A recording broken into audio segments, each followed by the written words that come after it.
expectations were low, it met them. So an appeal of Liam Neeson in this series has always been that, unlike many of his action contemporaries, he is a respected and accomplished actor. Neeson is no Schwarzenegger, flexing his biceps and struggling with the English language. He is no hulking Stallone, burdened by Rocky and Rambo. This is a man with an Oscar nomination and an impressive resume. He does these movies one would suspect for the paycheck. So Taken 3 is the worst of the trio and Neeson is at his least invested. Sleepwalking might be an unfair way to characterize her performance, but this certainly isn't an impassioned powerhouse portrayal. In fact, after tragedy strikes early in the proceedings, Neeson seems largely unmoved by circumstances, and after a brief scene in which he composes himself, he moves straight back into action Neeson mode. So Taken 3 transpires on American soil. I'm not sure where the actual filming took place, but the setting is Southern California and at least some of the scenes were shot on location. Events occur a number of years after Taken 2. Neeson's Brian Mills is amicably divorced from his wife Leonore, who has moved into a contentious marriage with millionaire Stuart St. John. So his double-grown daughter, Kim, is pregnant with her boyfriend's kid, although she avoids telling dad for fear that he won't handle the news well. One day, Brian arrives home with a bag of warm Bengals in hand to find a dead body lying on his bed and the cops at the door. Never one to go along peacefully. Brian disarms the officers and takes off. While he's out running around trying to clear his name, the detective in charge, Frank Dotzler, arrives on the scene and begins piecing together the truth and trying to stay no more than one step behind Brian. Taken 3, like Taken before it, borrows heavily from Hitchcock.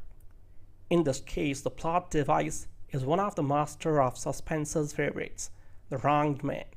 In the previous 2 movies, Brian has been tasked with the mission of rescuing his family. This time around, he is framed for murder and out to clear his name and bring the true miscreant to justice. Unfortunately, this leads to what is easily the most threadbare of 3 credulity, straining narratives. So the villain in Taken 3 is also the least menacing of the series. Brian's guilt or innocence loses its importance as it becomes apparent that the police involvement in this story will have minimal relevance to how things are resolved. So in fact, when it comes to the cops, their purpose seems limited to provide an action scene or 2 in bumping up the running time to well beyond 90 minutes. So when Taken arrived on US screens in the early days of 2009, I wrote the following: the filmmakers' approach is never to use a precision tool when a sledgehammer is available. Nothing has changed. Neeson remains grim and taciturn. The action sequences, while not ascending to the preposterous physics-defining level of the Fast and the Furious movies, are over the top, and the plot, to the extent that it has any purpose at all, exists to move Neeson and his co-stars from a set piece to the next. So Taken 3 will satisfy a subset of action junkies, a small subset of hardcore Neeson fans, and absolutely no one else. Taken 3 begins with CIA operative Brian Mills realizing that surprising his college-age daughter Kim for her birthday is not exactly part of his now famous particular set of skills. It's a courtesy touch that points to producer Luc Besson's ham-fisted attempt to introduce some variety into the latest entry in his money-raking franchise.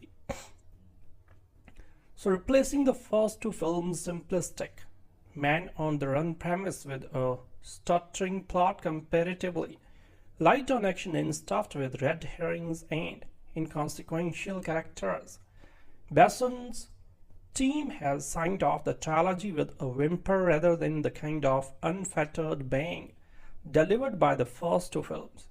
So that may compromise the movie's performance at the box office as it unspools internationally.